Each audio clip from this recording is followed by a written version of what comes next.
Assalomu alaykum. Oliy Majlis Senati va senatorlarning bir haftalik faoliyatiga doir yangiliklarni e'tiboringizga havola etamiz. O'zbekiston Oliy Majlisi Senati raisi boshchiligidagi O'zbekiston parlament delegatsiyasi Bishkek shahrida Qirg'iz Respublikasi Jo'qorg'i Kengashi mezbonligida o'tkazilgan Markaziy Osiyo davlatlarining 3-parlamentlararo forumida ishtirok etdi. Forumda Qozog'iston, Qirg'iziston, Tojikiston, Turkmaniston parlamentlari rahbarlari va delegatsiyalari ham qatnashdi. Forumda davlatlarimiz o'rtasida shakllanayotgan o'zaro ishonch va yaxshi qo'shnichilik muhiti nafaqat iqtisodiy hamkorlik, balki madaniy-gumanitar aloqalarga ham kuchli turtki berayotgani alohida ta'kidlandi. Markaziy Osiyo davlatlari parlamentlari tomonidan Toshkent shahrida muvaffaqiyatli o'tkazilgan parlamentlararo ittifoqning 150-yubiley assambleyasi va uning doirasida qabul qilingan muhim hujjatlar yuksak baholandi. Kun tartibi doirasida savdo-iqtisodiy aloqalarni kengaytirish, qo'shma investitsiya loyihalarini amalga oshirish, yoshlar bandligi va migratsiya masalalari, shuningdek raqamli xavfsizlik va mintaqaviy standartlarni ishlab chiqish kabi muhim yo'nalishlar muhokama qilindi. Markaziy Osiyo davlatlarini oxirgi paytda juda ham o'zaro munosabatlarni yuqori darajaga ko'targanligi bu bizni davlatlarimiz rahbarlarining siyosiy irodalari tufayli bo'layotganligini va bu borada ularning munosabatlari ayni mana shu davlatlarda o'rtasidagi xalqlarni o'ylab, xalqlarni munosib hayot kechirishini o'ylab, iqtisodiyotimizni rivojlantirishga, ayniqsa barqaror rivojlanishga juda ham katta ta'sir ko'rsatayotganini biz ko'rib turibmiz va ayni bugungi mana shu forumda ham birinchi masalalardan biri albatta bu mintaqamizdagi ana shu iqtisodiyotni rivojlantirish, investitsiyalarni kuchaytirish. Chunki bizning davlatlarimizda mana oxirgi paytlarda o'zaro hamkorlik, tovar ayirboshilik naqadar juda ham kuchli bo'lib ketayotganini, 6 baravar bizni mana shu iqtisodiyotimiz o'sayotganligini va bu borada mana juda ham ko'p bizda mana shu xalqaro bularni Markaziy Osiyo davlatlarining qo'shma korxonalari 6 baravar ko'payayotganligini biz O'zbekiston Respublikamizda va bular bilan iqtisodiy aloqalarimiz yana ham kengayayotganligini ko'rsatib turibdi. Ayniqsa o'rtamizdagi o'sha transport aloqa yo'llarini rivojlanganligini, bu ham iqtisodiyotga juda ham katta logistika masalalari ko'tarilayotgan. Shu bilan birgalikda aytish kerakki, investitsion klimat juda ham kuchli bo'lganligi tufayli bizni mintaqamizdagi davlatlar 80 milliondan oshib ketgan va mana shu 80 million aholini iqtisodiy rivojlanishi, aholini turmush darajasini oshirish albatta mana shu mintaqamizdagi iqtisodiyotni rivojlantirishga, investitsiyalarni yanada ham ko'payishiga juda ham bog'liq. Aytish kerakki, mana shu davlatlararo konsultativ yig'ilishlar ham prezidentlarimiz o'rtasida juda ham katta ahamiyatga ega va bunda bizni shaxsan prezidentimizni tashabbuslarini naqadar qo'llab-quvvatlanganligini va bu barcha davlatlarni birlashtirganligi va shu bilan birgalikda mana shu tashabbuslar orqali juda ham katta platformalar, chunki hamma bizni mana shu mintaqadagi xalqlarimiz, mintaqadagi davlatlar juda ham prezidentimizni tashabbuslarini qo'llab-quvvatlaganligini ko'rib turibmiz va bu biz uchun juda ham katta maydon yaratganligini, platformalar yaratganligini, bizni parlamentlararo munosabatlarga ham ta'sir qilayotganligini. Chunki biz parlament, bu biz xalqning vakilimiz va mana shu xalqimiz nimani xohlayapti? Tinchlik, osoyishtalik, mintaqadagi mana shu barcha bo'layotgan o'zgarishlar bu birinchi navbatda xalqimiz uchun bo'layotgan. Shuning uchun ham birinchi navbatda bu bizni mintaqamizga, ayniqsa xalqlarimizga juda ham ta'siri katta ekanligini va ayni odamlarimiz, mintaqadagi barcha odamlar qo'llab-quvvatlayotganini ko'rib turibmiz. Forum doirasida migratsiya, mehnat oqimi, iqtisodiy barqarorlik hamda fuqarolarning huquqlarini himoya qilish masalalariga bag'ishlangan sessiya ham o'tkazildi.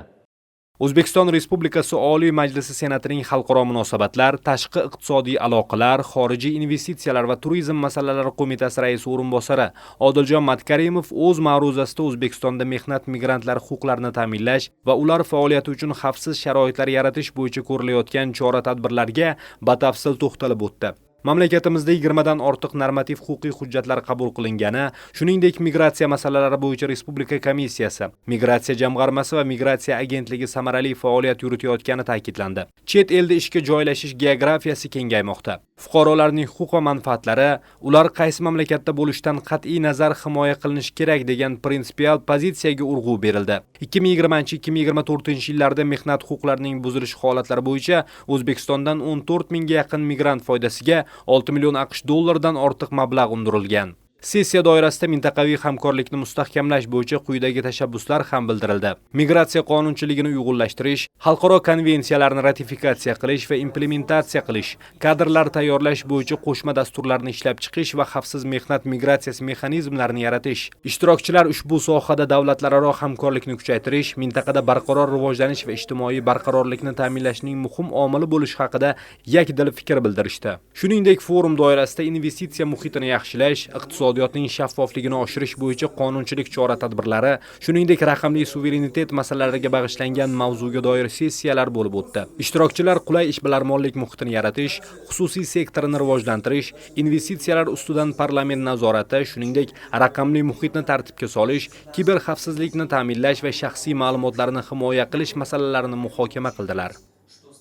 Forum doirasida O'zbekiston Respublikasi Oliy Majlisi Senat raisi, Tojikiston Respublikasi Majlisi, Milliy Majlisi Oliy raisi hamda Qirg'iziston Respublikasining Jo'qorg'i Kengashi to'rag'asi bilan ham ikki tomonlama uchrashuvlar o'tkazdi. Tojikiston parlamenti rahbari bilan bo'lib o'tgan uchrashuvda tomonlar O'zbekiston va Tojikiston o'rtasidagi strategik sheriklik yuksak darajada ekanini qayd etdi. Yaxshi qo'shnichilikni mustahkamlash va barqaror taraqqiyotni ta'minlashda parlamentlararo hamkorlik alohida o'rin egallashi ta'kidlandi. Tomonlar shuningdek qator mintaqaviy va xalqaro tadbirlarga tayyorgarlik ko'rish masalalari yuzasidan ham fikr almashishdi. Markaziy Osiyo davlatlari rahbarlarining 7-maslahat uchrashuvi, O'zbekiston-Tojikiston parlamentlararo komissiyasining birinchi yig'ilishi hamda Markaziy Osiyo Koreya Respublikasi forumi shular jumlasidandir. Qirg'iz Respublikasi Jo'qorg'i Kengashi to'rag'asi bilan uchrashuvda esa ikki mamlakat o'rtasidagi parlamentlararo hamkorlikning hozirgi holati va istiqbollari ham muhokama qilindi. O'zbekiston Respublikasi Oliy Majlisi va Qirg'iz Respublikasi Jo'qorg'i Kengashi o'rtasidagi hamkorlik bo'yicha parlamentlararo komissiya faoliyati yuqori baholandi.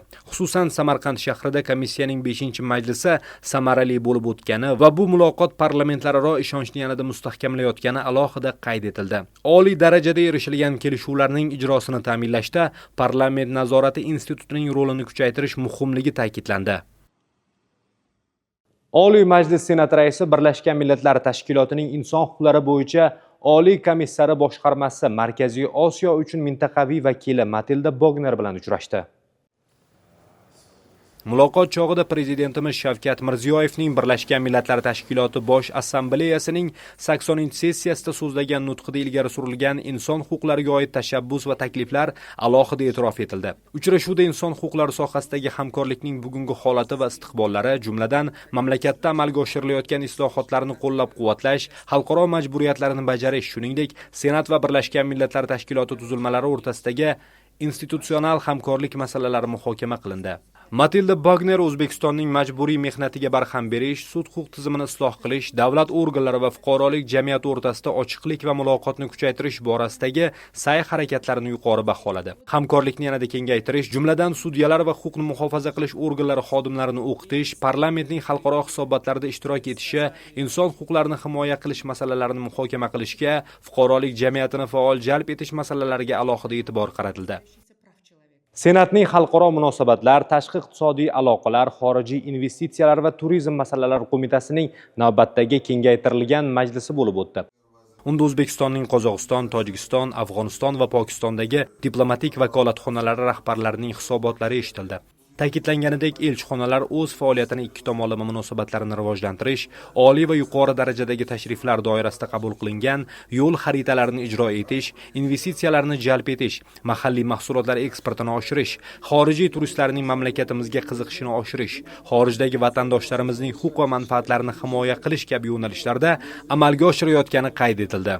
So'nggi yillarda Markaziy Osiyo tinchlik, yaxshi qo'shnichilik, sheriklik va barqaror taraqqiyot mintaqasiga aylangani alohida ta'kidlandi. Xususan davlatimiz sa'y-harakatlari natijasida Markaziy Osiyoda o'zaro savdo, investitsiyalar, eksport va transport tashuvlari hajmi 5 baravarga ko'paygan. Shuningdek, qo'shni mamlakatlar bilan qo'shma investitsiya jamg'armalari tashkil etish, chegara oldi hududlarida savdo va sanoat zonalari yaratish, yirik infratuzilma loyihalarini amalga oshirishga ham ustuvorlik berilayotgani qayd etildi. Shu bilan birga Afg'oniston va Pokiston bilan yirik iqtisodiy infratuzilma loyihalarini amalga oshirish, xalqaro transport va energetika yo'laklarini rivojlantirish masalalari ham muhokama qilindi. Diplomatik vakolatxonalarning faoliyati samaradorligini oshirishda hamda masalalarni hal etishda o'zaro hamkorlikni faollashtirish, ularning mutasaddi vazirlik va idoralar, hokimliklar hamda mahalliy kengashlar bilan to'g'ridan-to'g'ri ishlashini tashkil etish va yo'lga qo'yish zarurligi alohida qayd etildi. Hozirgi kunda O'zbekiston Respublikasi Prezidenti tomonidan, umuman ikki tomonlama ham prezidentlarimiz ham hukumat tomonidan diplomatik munosabatlarni takomillashtirish bo'yicha tizimli chora-tadbirlar amalga oshirilmoqda. Toshkent viloyati Bekobod bilan chegara hududi bor, bu yerda anklav joyimiz bor. Sharoit yaxshi bo'lmagani uchun ko'pchilik Toshkent viloyati Bekobodga ko'chib o'tishga harakat qilishyapti deyishdi. Agar ular hozir o'rtaga xalq ko'chib o'tadigan bo'lsa, bizda anklav hudud menimcha yopiladi. Majlis yakuni bo'yicha qo'mitaning tegishli qarori qabul qilindi. Senatning Byudjet va iqtisodiy masalalar qo'mitasi raisi Erkin Gadoyev tomonidan transport vaziriga senator so'rovi yuborildi. Unda jumladan poytaxtimizda kuzatilayotgan tirbandliklar hamda ularni oldini olish, ularni bartaraf etish bo'yicha vazirlik tomonidan qilinayotgan ishlar haqida hisob so'ralgan.